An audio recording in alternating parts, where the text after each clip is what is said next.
So all right, we're continuing in 1 Peter. We're kind of at the end of the first chapter, beginning of the second. I have a video for us in a little bit that we will watch.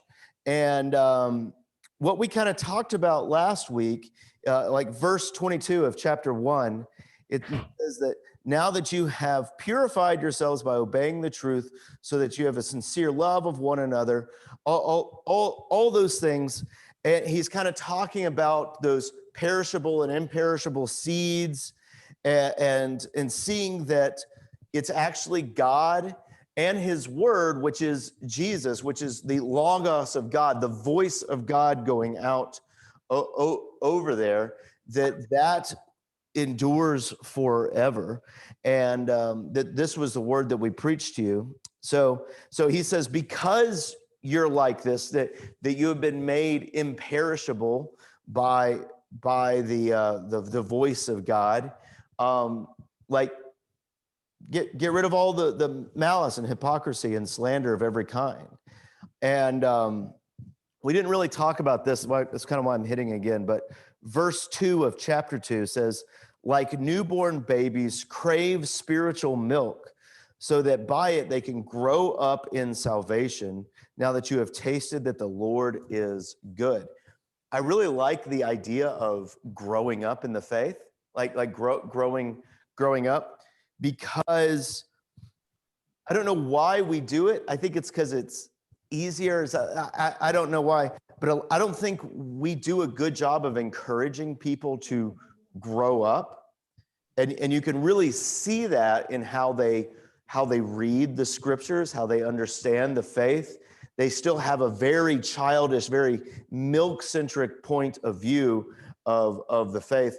And the way that I describe that is like a power outlet. Many of you have heard me talk about this before, but it's like a power outlet that when your kids are little and they're just toddling around and they start getting close and start reaching for the power outlet, what do? Like you slap their hand away and you say, don't touch that. Don't touch it. It's going to hurt you and all that stuff. Now imagine that kid grows up and never advances past that point where they're always scared of the power outlet, right? They're like, oh, I can't touch that. Think about it. Their phones would never get charged. They could never plug anything in. If something breaks, they could never touch it, right? Like it's over there. It's like, oh, that's just scary. That's just scary. And I don't need to touch that. That's no good there. That is what is being talked about here, I think. And what we see is as you grow up, you begin to learn where the dangers are and where it's useful. And I think as we teach the Bible in the church, it's best to go, all right, yeah, when you were younger, when you were a young Christian or something like that, this was scary and dangerous over here. But now as you're getting older, you can go, well, here was the actual dangerous part, and here's where this is good. And one place that I've seen this acted was pre-COVID doing confirmation with the kids. I remember I was sitting there with DJ and Katie going through the 10 Commandments. And at one point, DJ said, I feel like I've been lied to my entire life, because I was kind of doing the Chris Escher treatment of the commandments and all that. And he said, I feel like I've been lied to my entire life. And I was like, DJ, I don't think that's,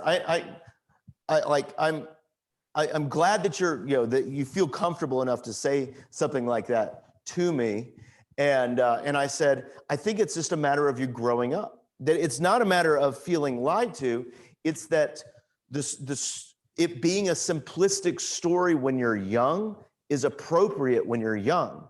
But as you're getting older, the story should get deeper and more complex. Because like the Bible here, it's incredibly complex. Like there's all kinds of things. And then we have to move that we're 2,000 years at the very best removed from the authors of it. and there's all this cultural change that goes on in that. It's very complex. And so if someone says like, oh, I just have a simplistic reading of the scriptures, like I'm throwing shade towards some people like that's right there. Like I think something we could say in love is, well, I would rather eat a hot meal of like chicken and some mashed potatoes and stuff like that. I don't really want just cold milk today. You know, like that's that kind of idea. And I think that's kind of what Peter is saying as we are going forward. And because I think the reason why he's saying that is he's about to start talking about suffering. He's about to start talking about suffering, and being able to understand that God loves you even in the midst of suffering is something that takes a certain level of maturity. And that can be difficult. So let's continue on. Before we continue to talk about that, we need to talk about this temple stuff that he's doing. So, all right, verse 4. So as you've come to him, the living stone, rejected by humans, but chosen by God and precious to him, you also, like living stones, are built into a spiritual house to be a holy priesthood, offering spiritual sacrifices acceptable to God through Jesus Christ. For scripture, it says, and he's quoting, let's see, what verse is he quoting here? He's quoting Isaiah 28:16. We'll look at that here in a second. He's quoting Isaiah 28:16. See, I lay a stone in Zion, a chosen and precious cornerstone, and the one who trusts in him will never be put to shame. And then verse 7, now to you who believe, this stone is precious, but to those who do not believe, the stone the builders rejected has become the cornerstone, and a stone that causes people to stumble, and a rock that makes them fall. They stumble because they disobey the message, which is also what they were destined for. But you are a chosen people, a royal priesthood, a holy nation, God's special possession, that you may declare the praises of him who called you out of darkness into his wonderful light. Once you were not a people, but now you are the people of God. Once you had not received mercy, but now you have received mercy. So let me get my book over here real quick. So does anything stand out to anyone there that you would like to specifically mention?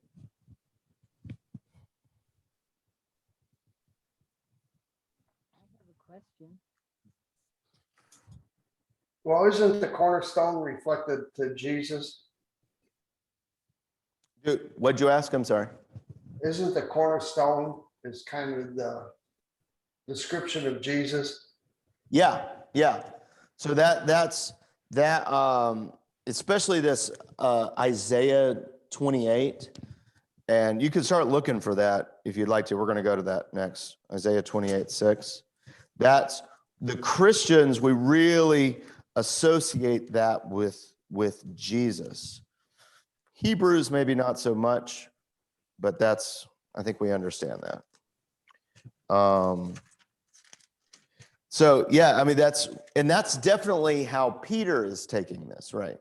So this, the scripture, it says that, well, let's see, verse 5, the end of verse 5, that you to be a holy priesthood, offering spiritual sacrifices acceptable God through Jesus Christ. For scripture says, see, I'll lay a stone in Zion, a chosen, precious cornerstone, and the one who trusts in him will never be put to shame. So he's connecting us with that idea. Let's see. All right, so Isaiah 28 verse 6 says this. Is that it? Oh, 28:16. I'm going to start reading at at verse 12. Isaiah 28, verse 12. To whom he said, this is the resting place, let the weary rest. And this is the place of repose. But they would not listen. So then the word of the Lord to them will become, do this, do that, rule for this, rule for that, a little here, a little there, so that they go and they will fall backward. They will be injured and snared and captured. Therefore, the word of the Lord, you scoffers who rule the people in Jerusalem, you boast, we have entered into a covenant with death, with the realm of the dead, and we have made an agreement. When an overwhelming scourge sweeps by, it cannot touch us, for we have made a lie our refuge, and a falsehood our hiding place. Then this is verse 16. So this is what the sovereign Lord says. See, I lay a stone in Zion, a tested stone, a precious cornerstone for a sure foundation. The one who relies on it will never be stricken with panic.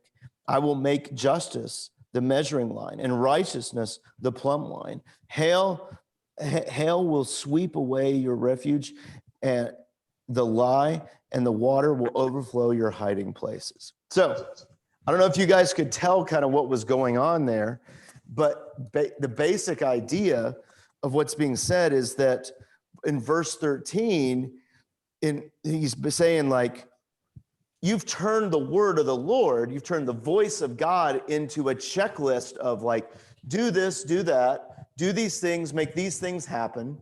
Now, Peter is quoting this cornerstone thing on purpose. Peter is a good Hebrew boy. He knows what this says around it. He knows what the context of this verse is. So so what he's implying is that many times the people around us, the people in power especially, have taken the word of the Lord and it's like, oh, well, you need to comply with everything going on here. Do this, make this happen, do this over here. And he says that you have made a lie into a refuge. You know, you are basically taking shelter in the lie of yourself, that you've turned the covenant of God into this terrible thing. And so it's, which I think this is kind of funny. I think this is kind of funny, especially during pandemic stuff. How many of you heard people saying stuff like this? It was verse 15. You boast we've entered into a covenant with death. With the realm of the dead, we've made an agreement. And then here's what I'm talking about. When an overwhelming scourge sweeps by, it cannot touch us. You see how, like just trust in God. And what Isaiah is saying there is, listen, rather than all that vapidity of having to obey all these rules, do all these things, I am giving you something tangible and real, which Dwayne said, we point to Jesus is this now. See, I'm laying a sure foundation on the one that it relies on. Like that's, you see that? Like that's, it will never be stricken with panic, you know, and then you look and see what it will look like. What it will look like is it'll look like justice. It'll look like justice. It'll look like righteousness, you know? And it'll get rid of all those lies, and the water will overflow those hiding places where they were trying to hide and all those things. So it's kind of cool. And Peter is quoting all of that when we go back to 1 Peter and talk about all those things. So, and he's connecting that verse to Jesus, where before, and you got to remember who Peter is, who wrote this, that Peter, remember, he was like, you know, I'll never deny you, Lord, yet he denied him. He also is the one where the Lord comes to him in Acts chapter 9 and says, hey, all food's clean. He's like, listen, I'm a good Hebrew. I can't do that. What do you mean all food's clean? I can't do that. And God's like, listen, I've made all things clean. And you can see how Peter is seeing this now, because he sees that the priesthood now, through Jesus, is connected to Peter himself. I have a video here in a couple minutes we'll watch that is all about the temple and the priesthood and kind of explains all of that. Actually, let's watch that right now. Let's watch this. I have a video on the temple of God and what it means to us. Let's see. It's 4 minutes long. It's like 4.5 minutes long. Let's see. Grace, PSL, camera 4.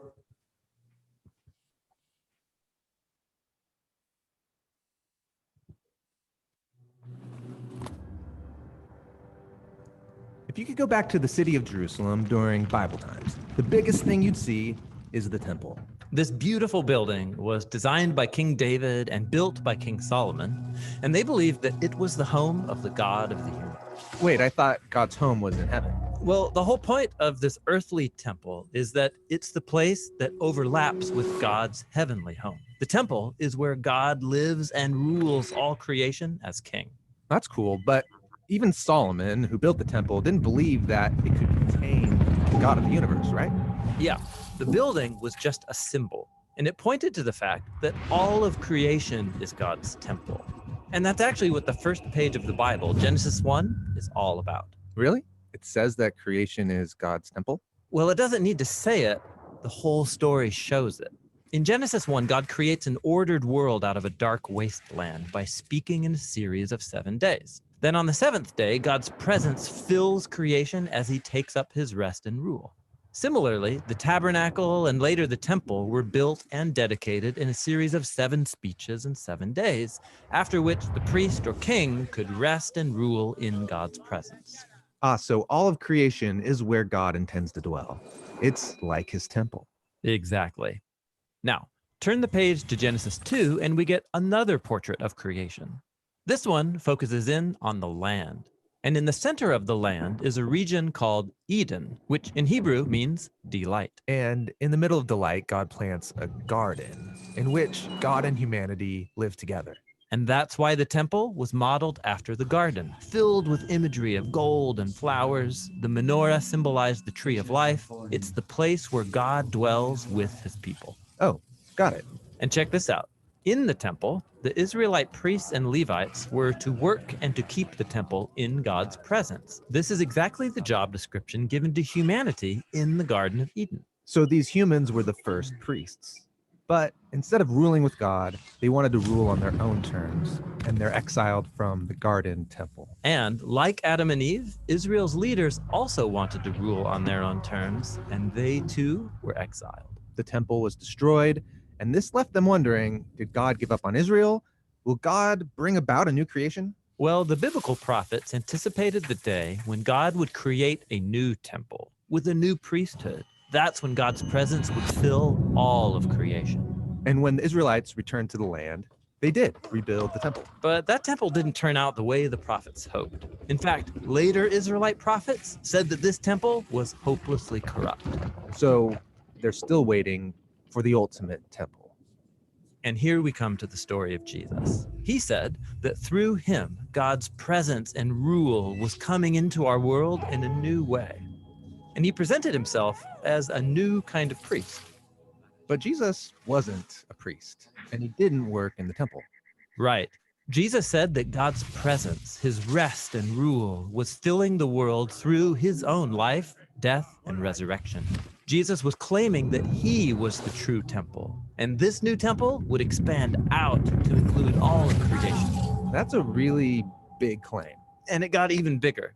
After his resurrection, Jesus said that God's presence would come to dwell in and among his followers so that they would become mini temples. Communities of people where God rests and rules. Exactly. This is the Bible's vision of the church, which is described as a temple. Not a building, but people. Yeah, like when Peter says, "You all are living stones built up as a temple for God's Spirit to dwell." So at the end of the story, do we ever get a new physical temple? Well, not exactly. What we see is a renewed cosmic temple, just like Genesis 1. And this new creation doesn't need a temple building because through Jesus, all creation is now the place where God rests and rules the world with his people.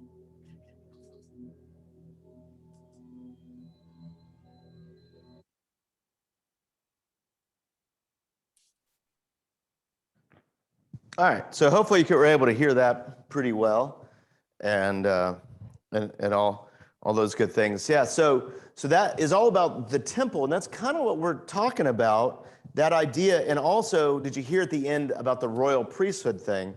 Peter goes into that too. But remember what we talked about with Isaiah, with people, like it's just a checklist of what people are doing. Remember what Peter said that they are doing, that they are like living stones who are being built into spiritual houses. This was verse 5. Living stones being built in spiritual homes, a holy priesthood, offering spiritual sacrifices that are acceptable to God through Jesus Christ. So that's, can you guys hear me all right? Yes. Yes. Okay, all right, good.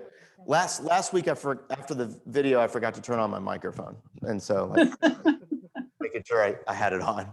So we're giving those acceptable sacrifices now.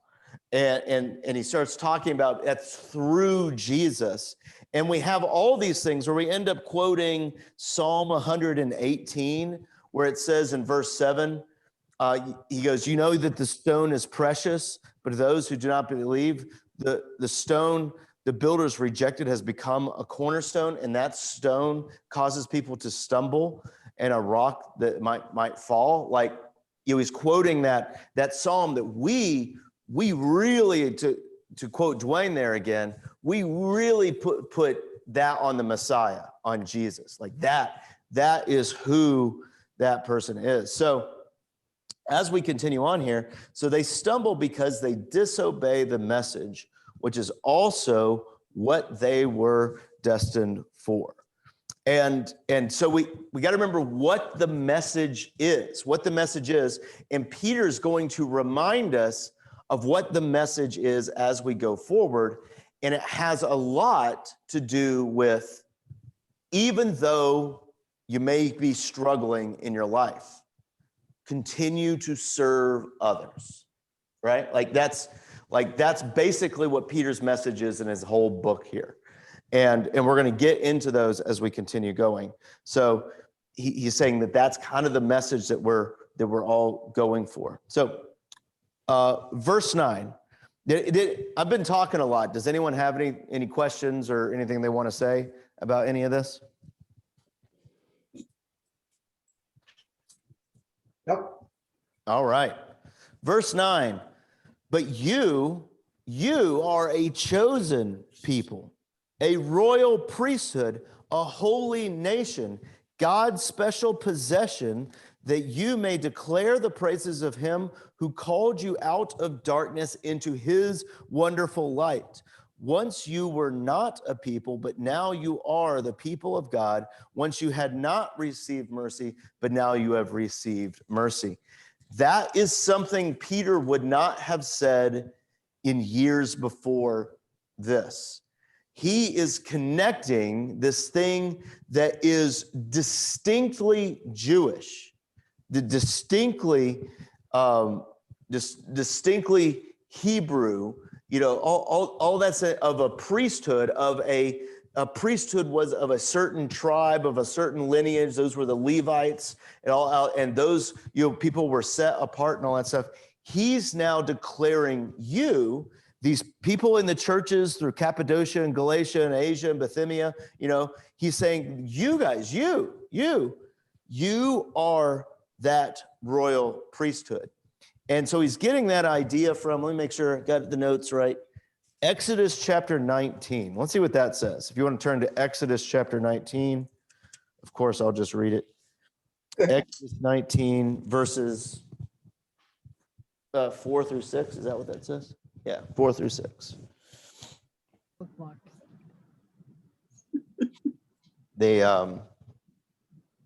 So here's what it says, because it's talking about the priest. Verse 4 of Exodus chapter 19. You yourselves have seen what I did to Egypt and how I carried you on eagle's wings and brought you to myself. Now, if you obey me fully and keep my covenant, then out of all nations you will be my treasured possession. Although the whole earth is mine, you will be for me a kingdom of priests and a holy nation. These are the words that you speak to the Israelites. So you see what he's doing there. Like Peter is quoting that blessing from Mount Sinai. You see that? And he's now connecting it not just to the Hebrews, not just to that one Levite ruling priesthood, but he's connecting it now to these Christians all over Asia Minor. And that's a big deal. That's a big deal that he's taking those people and is basically saying, it's like, hey, he's basically saying this in this last little bit. You are the people of God. You've been chosen by God, that you are now the temple of God. And that cornerstone of that temple, which actually gives you firm footing, and it's not in the vapidness of however you're feeling about any situation.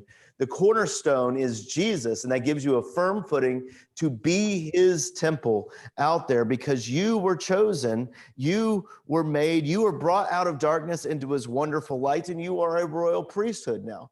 And he's saying all this so that you can know what you are as you go into your life, which you may encounter suffering. Does that make sense? Because that's kind of what he's doing. All right. Anybody have any questions or thoughts on that before we start getting into what that means now that we are a royal priesthood standing upon the firm cornerstone of Jesus Christ, that we are a temple, So we start to see what that means. All right, let's continue on. So chapter 2, verse 11. Let me make sure I got all my stuff right. Yeah, okay. Chapter 2, verse 11. Let me see how long I want to read. We got 20 minutes. So let's do to chapter 3. So verse 11. Dear friends, I urge you as foreigners and exiles to abstain from sinful desires, which wage war against your soul. Live such good lives among the pagans that though they accuse you of doing wrong, they may see your good deeds and glorify God on the day that he visits us. That's a huge deal there.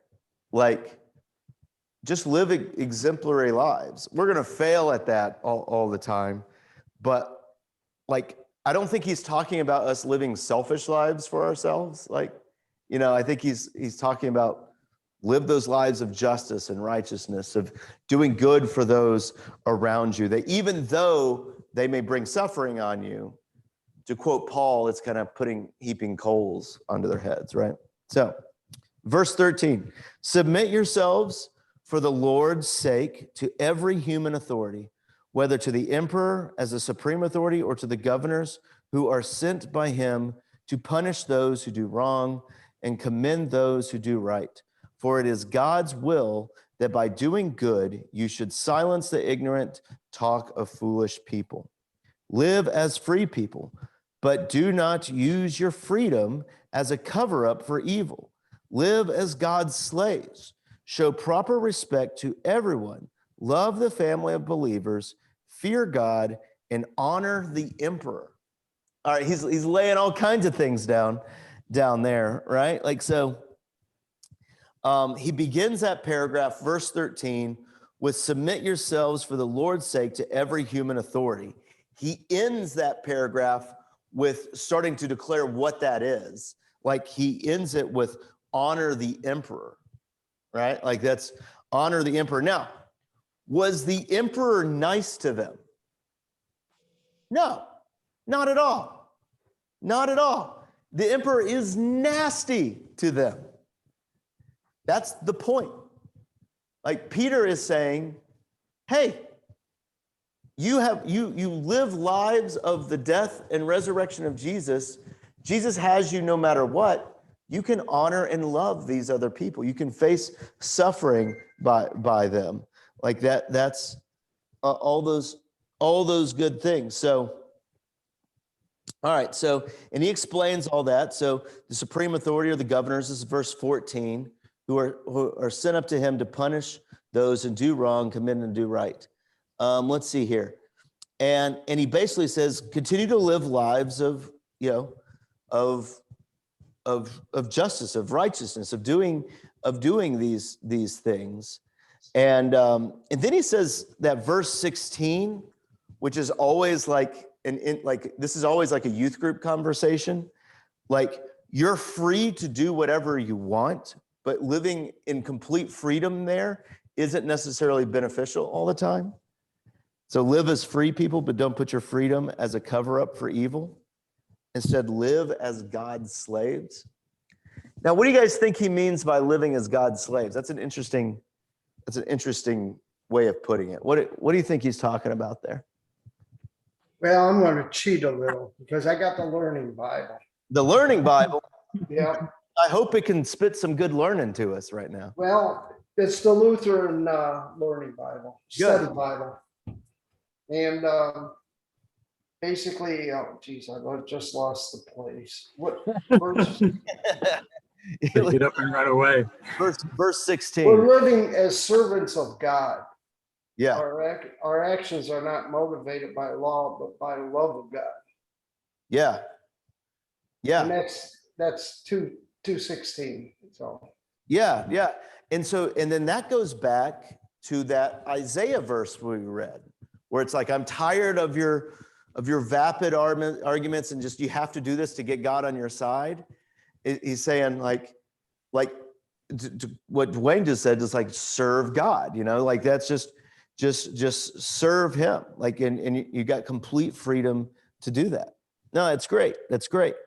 Let's see. But going back to 2:13, we're also servants of both the kingdom, and of the government, basically, if you want to say.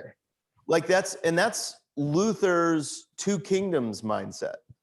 That you have the kingdom of heaven, that's coming down, but also that the kingdoms of the world, they're all around us, and honoring them. I mean, that's how we view the fourth commandment, where honor your father and mother.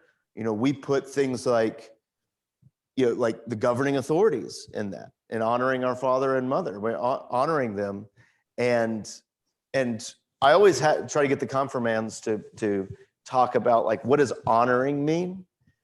And honoring doesn't necessarily mean obey, but it does mean treating them in a high esteem. Treating them in a high esteem means to honor them. And so I think if you're doing that, where rather than just degrading, like it's treating them still in a high esteem. And so I kind of think that's what it means to honor. And I think that's what we see is Peter's trying to get across here, So that's, and I think that a lot of times that means being good citizens. Paying your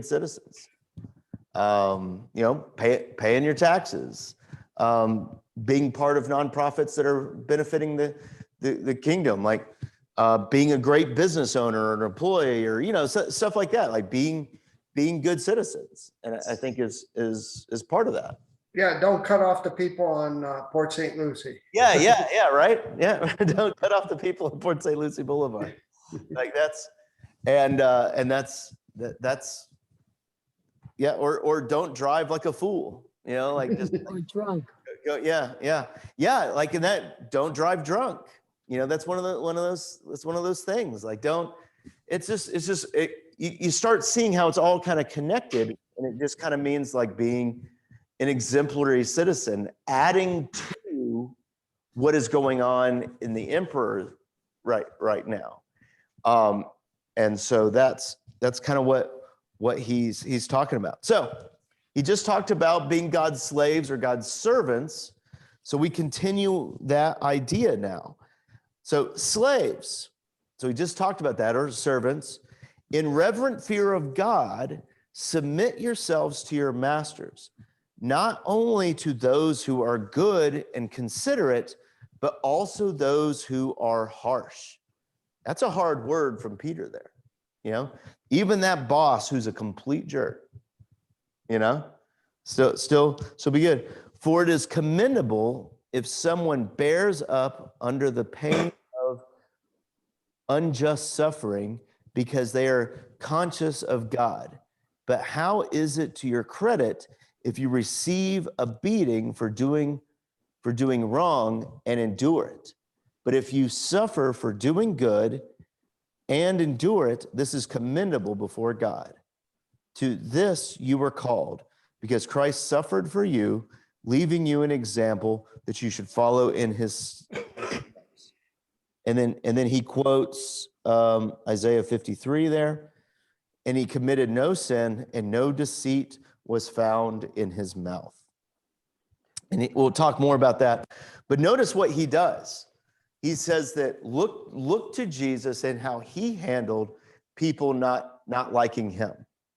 Like Jesus did it. You have faced a death like his and a resurrection like his. Like you can do it too. I also like verse 20. But how is it to your credit if you receive a beating for doing wrong and endure it? I think he's basically saying, like, if you did wrong and you receive a beating, like, come on, get it together. Don't do that. But like, how much better is it that if you received a beating and you did nothing wrong? You know, like that's like, because you're showing the hypocrisy of what is going on, you know, and so you know, that's, I think, you know, that still means, I think that still applies to this day, where it's like, listen, I haven't done anything wrong, and just trying to continue to bring goodness back into the world, the kingdoms of this world right now.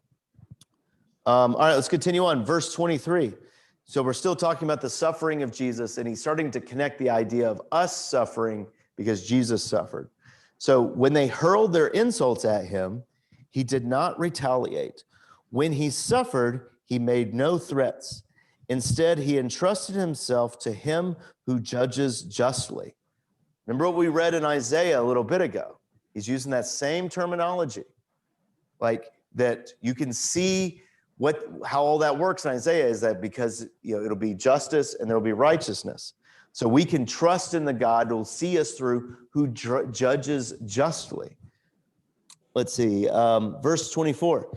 He himself bore our sins in his body on the cross so that we might die to sins and live for righteousness. By his wounds, you have been healed. For you were like a sheep that is going astray, but now you have returned to the shepherd, the overseer of your souls. Okay, let's see. I feel like he's quoting something there. Is he quoting? Yeah, he's quoting Isaiah 53 again. Isaiah 53 is that's the suffering servant stuff, isn't it? Yeah, it's the suffering servant chapter in Isaiah. It's kind of this beautiful chapter of Isaiah that talks about how this servant will suffer and heal so many.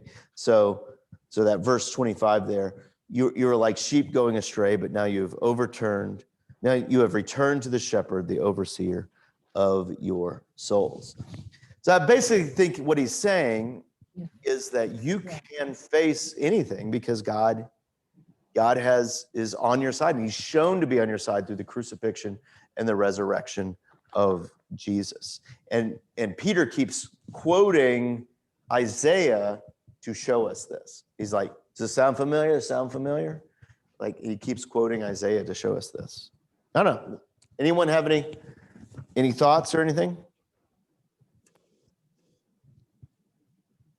Nothing?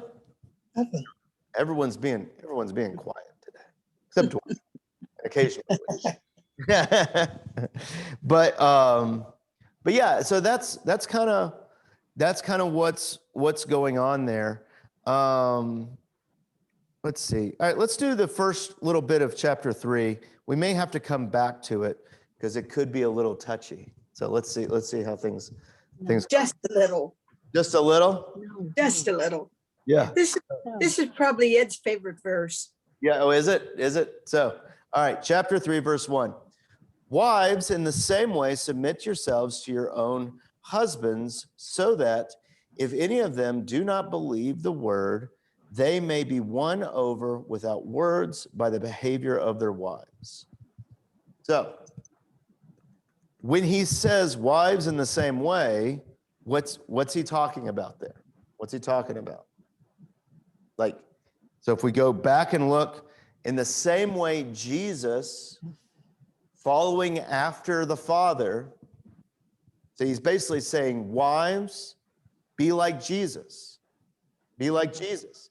And in the same way that Jesus faced all manner of persecution to an unbelieving world, and that he died alone on the cross, that he says that wives, that even if you love your husband just like Christ loved the world around there and all that stuff, they may see that through you and your behavior. Now, Peter is connecting this to wives. I think we can make this a little bit bigger to relationships and how we treat one another, because Rome is a different beast than what we have today. I was listening to the news this morning, and they're going to rebuild the floor of the Colosseum. Did you guys hear about this? No, I didn't. And I've been there. It's half done. Or okay, yeah. So they're going to rebuild the floor so that they can do like concerts, like I can't remember how the Roman government described. It'd be like classical stuff, like they said good art things there, but also they're going to make it where you can still see all the passageways underneath it and all that, but it's going to get a refresher after these 2,000 years. But so they said they're going to do that. But what was interesting is the news kind of started talking about how the Colosseum used to operate, and the women never sat with the men in the Colosseum. So they had their own section up like in the top. They got the nosebleed sections are what the women got. it must have been the section that fell down. Yeah.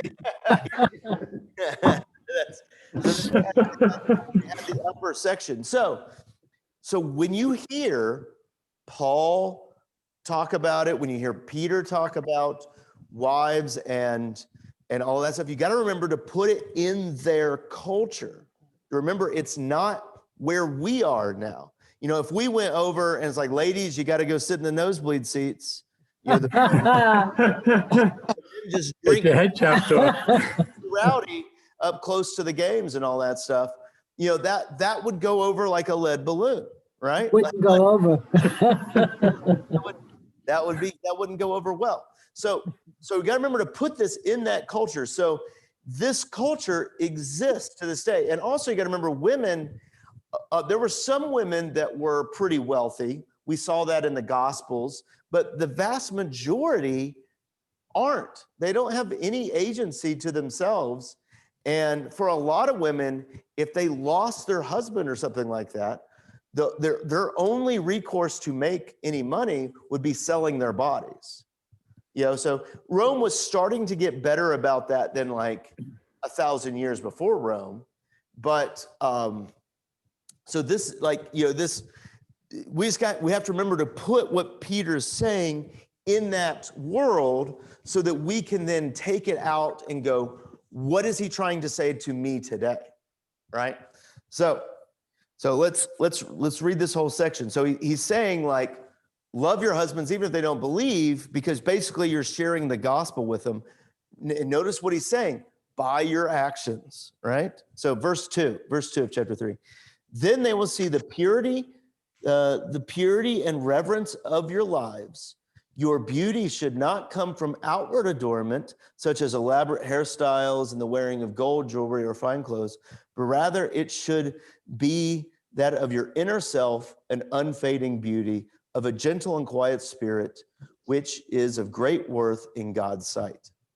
I think this is saying to us today is that these people around you, especially if you have an unbelieving spouse or just people around you today, they won't see your righteousness by the sweet Christian t-shirt that you're wearing. They won't see the righteousness by your Instagram post of you doing a devotion that day, right? They won't see your righteousness by how well you're dressing or not, or something like that. I think he's saying like, stop covering up to look better than you actually are. Have a confidence in the death and resurrection of Jesus, that you may walk around in confidence, not having to yell, not having to be a Karen at the restaurant, you know? That's kind of a millennial thing. You guys are familiar with the Karens, right? Like that's Yes.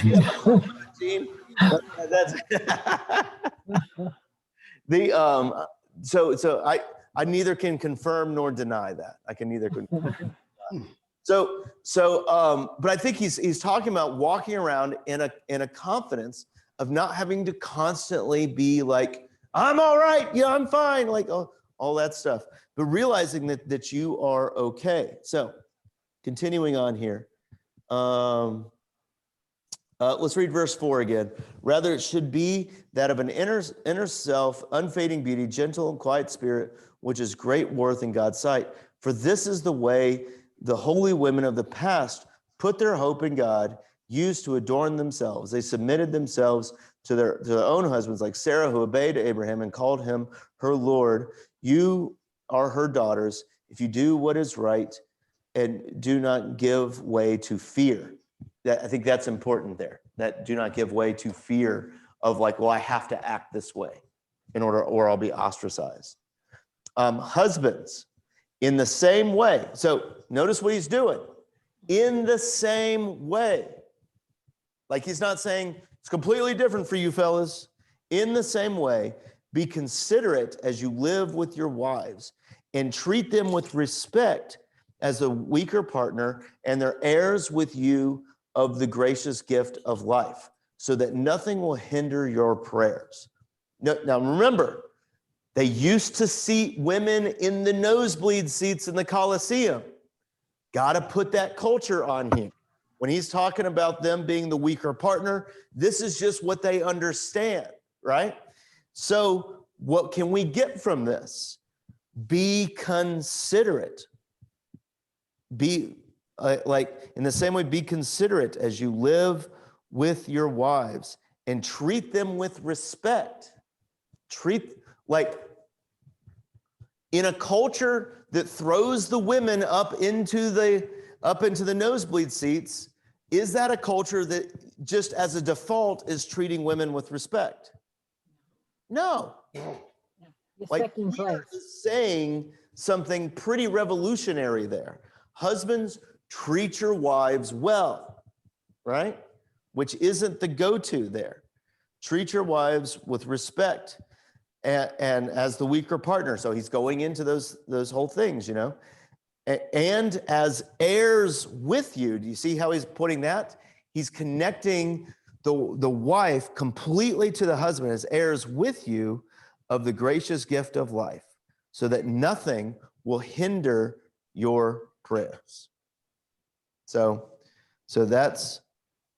I think that's kind of interesting. Nothing will hinder your prayers. I don't know. I think that hindering your prayers is kind of an interesting thing, that nothing will kind of get in the way between you and God. And he's saying that treating your wives with respect, treating your husbands with respect, and serving each other is kind of how that happens. So yeah. So does anyone have any final thoughts about 1 Peter today? was probably only the women that could climb up to the peanut heaven. It's probably the women that could climb up there, huh? I'm assuming they didn't have elevators either. Everyone else is like, my knees. Like Pastor, in the study Bible, yeah, the EVS study Bible, which is horrendous, even though I have to wear my glasses because it's still, they said it's big letters. It's not very big. I thought it was interesting in 3:1, wives to be subject to your own husbands. It's the God's order of creation. It almost put them like, well, your husband was Top Gun and you're the second string. yeah.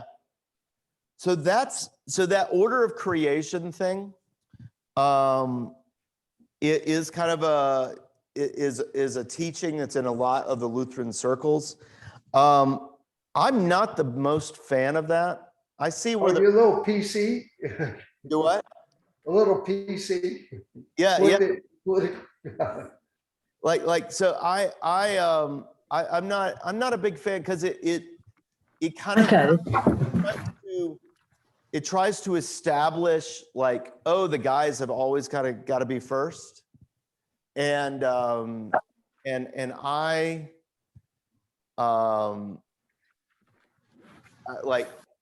don't know. I understand where they're coming from, but just me personally, I don't see it everywhere. I mean, okay. I can definitely take it out of the Bible and find it and go, here it is, and here it is. Yeah. But it's I don't know. I like when this is something that influences me more than anything else, Dwayne. The first people to preach about the resurrection of Jesus in all of the Gospels are women. And yep, they're the first ones there. Yeah, I think I think that's intentional, and I think for us to neglect that teaching hinders us. That's so like that. That's I think, you know. So I don't know if that makes sense what I'm saying or not. Yeah. Well, I'm following the readings in the study Bible. And of course, there's a lot of Luther quotes in here too. Oh, there are. I have that Bible. I just don't have it over here. What I have in front of me this is an NIV translation. It's called the First Century Study Bible. And the study notes in this one are how would a New Testament audience, so like that first century audience, how would they have understood these? So they usually it comes at it from a very interesting perspective. Then my Bible I have over there is a King James version, and it's basically like what was going on around the world at this time. Like why are these people thinking this? What in the next county over, what are they thinking about? You know, type of thing. So it kind of helps like bring about like a more kind of see what's going on around there. And then you have the Lutheran Study Bible. It's, you know, at some point I have to go, I'm not going to bring anything else out. Like that. Especially if you've got it, Dwayne, you can read from it. So that's good. You have the Burgundy one, right? Yeah. Is that? Yep. There it is. Yeah. There it is. Yeah, that's the one. Yeah. Is that what you have too, Lee? Yeah, the study Bible, Lutheran Study Bible. They have one that was before that was the self-study Bible. And it's the older one. So, but yeah, Dwayne, that one, the pages are so thin and the type is so small. Like it's hard for me to read. Well, yeah, and they even told you it's a big print one, right? Yeah, yeah, whatever. Yeah, whatever. But it's good seeing everyone.